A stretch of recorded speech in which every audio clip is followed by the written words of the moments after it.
sensação de estar aqui mais uma vez, né, num local que guarda tantas lembranças. Pois é, mais uma vez. Mais uma vez. Não é? Seria ótimo se eu não tivesse que vir mais aqui uma vez.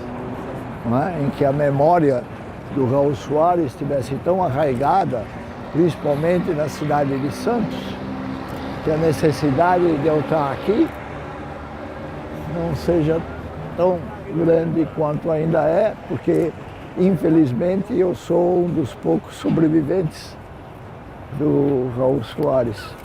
Então, naturalmente, eu sou procurado. Mas tem que se lembrar que a história do Raul Soares não é a minha história. É a história do movimento sindical de Santos, reprimida pela ditadura em 64.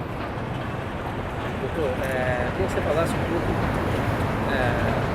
relembrasse a tua prisão, como que se deu, algo marcante, momentos marcantes da prisão.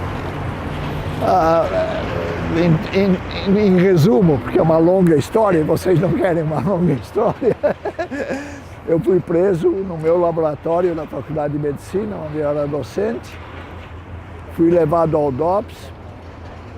No DOPS, o Exército me pegou e levou para Quitaúna, que é um quartel do Exército em São Paulo. E aí eu fui submetido a 2 semanas de interrogatório extenso. Começava às 8 da manhã e ia até às 2, 3 da manhã. Às vezes eu era acordado no meio da noite para ser interrogado.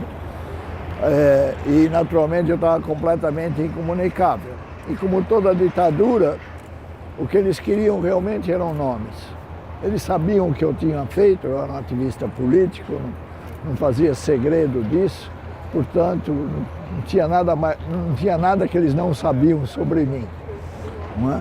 Mas eles queriam nomes e naturalmente eu me recusei a dar nomes. Falei que se eles perguntassem sobre mim, eles podiam perguntar o que quisessem, mas não me perguntassem de outras pessoas que eu não ia responder. Então eles resolveram me castigar. E o castigo foi me mandar para o Raul Soares. Isso foi em junho, no fim de junho. E assim eu fiquei incomunicável por um grande tempo. A quebra da incomunicabilidade não teve nada a ver com o oficial, é porque o navio precisava de atendimentos médicos de emergência. E eu tive que intervir neles e dessa forma eu entrei em contato com os sindicalistas, porque antes disso eu estava completamente isolado numa cabine, não podia sair, não podia ter hora de sol com os outros prisioneiros. Esse é o resumo da minha prisão. Aí quando o Raul Soares foi desativado, eu não fui liberado. Fui levado para a polícia de Santos, Palácio da Polícia. E aí eu fiquei até o dia 15 de dezembro, em que um habeas corpus do Supremo, tenho a honra de ter sido o último habeas corpus do Supremo Civil antes de ter sido fechado pela ditadura. E aí, no momento que os militares souberam que eu estava liberado, eles decretaram nova prisão preventiva, iniciaram meu processo de expulsão do país e, graças a heróicos esforços de grupos que tiravam perseguidos políticos do país, eu consegui sair do país e refazer a minha vida com minha família nos Estados Unidos. Eu queria que você falasse esse momento, né, pegar esse gancho, como que foi você no momento de estar preso, depois de ser exilado do país, depois de tanta luta? Em primeiro lugar, é difícil você sair de uma prisão como essa e você está completamente perdido. Você não consegue se relacionar com o meio ambiente. Felizmente eu tinha uma esposa que o Francisco conhece, muito boa, e ela arrumou tudo. ela arrumou o grupo que nos levou para fora do país, ela tomava as decisões principais, né? Só para dar um exemplo, nós saímos por Curitiba e tomamos um avião para Assunção, no Paraguai. E na hora de ir para o aeroporto, a turma que nos tirou do país falou, olha, se tiver algum problema, eu era para correr para um lado e a minha esposa e a minha filha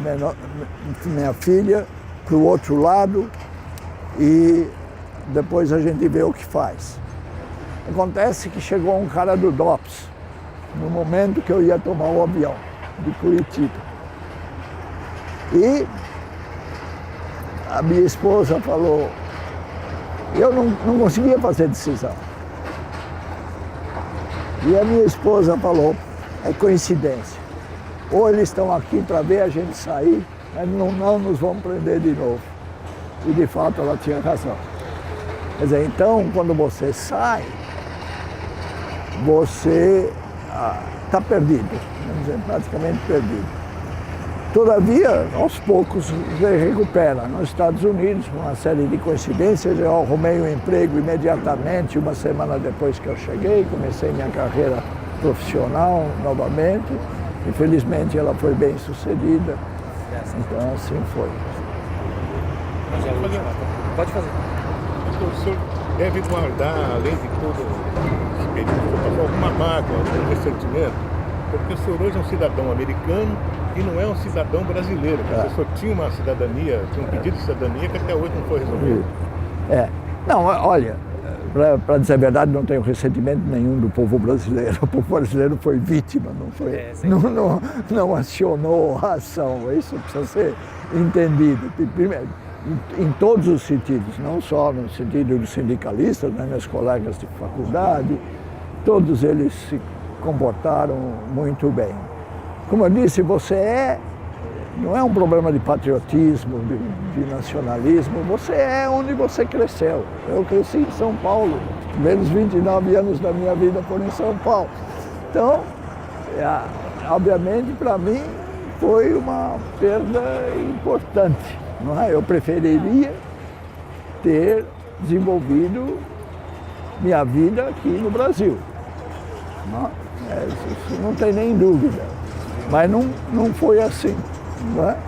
Como diz minha filha mais nova, é o que é. É o que é, exatamente. Doutor, a Comissão Nacional da Verdade, ela fez uma ampla investigação sobre o caso. Aí, você acha que a comissão conseguiu atingir o seu objetivo? Não. Ela não conseguiu por diversas razões. Uma das razões principais foi que teve uma repercussão pública mínima. Eles fizeram todo o trabalho deles sem conversar com o público.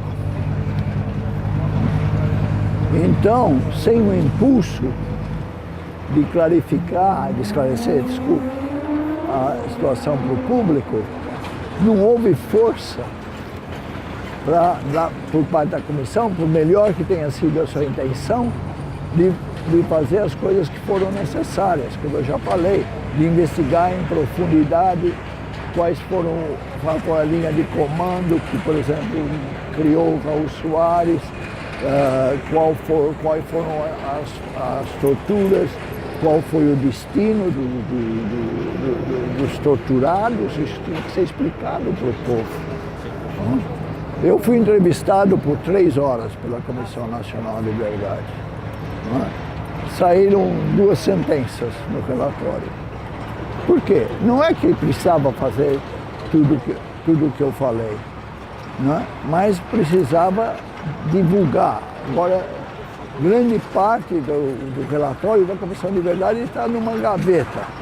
A desculpa é que, os historiadores podem olhar e verificar e estudar. Isso pode ser verdade, mas não teve nem de longe a repercussão que teve as comissões de verdade na África do Sul, no Peru, em outros países.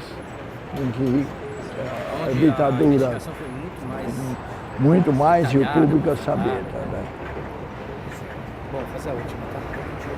Doutor, quem salva uma vida salva o mundo? Hã? Quem salva uma vida salva o mundo? Bom, em primeiro lugar, eu sei que você está falando isso porque todo mundo fala que eu salvei muitas vidas. Sim. Médico não salva vida. Médico exerce uma profissão. Não é? Quer dizer, ele pode perder vidas se ele faz uma coisa errada, mas salvar nesse vidas caso, ele não vai. Eu sempre digo que a minha função como médico no navio, não estou minimizando, foi importante. Foi muito importante.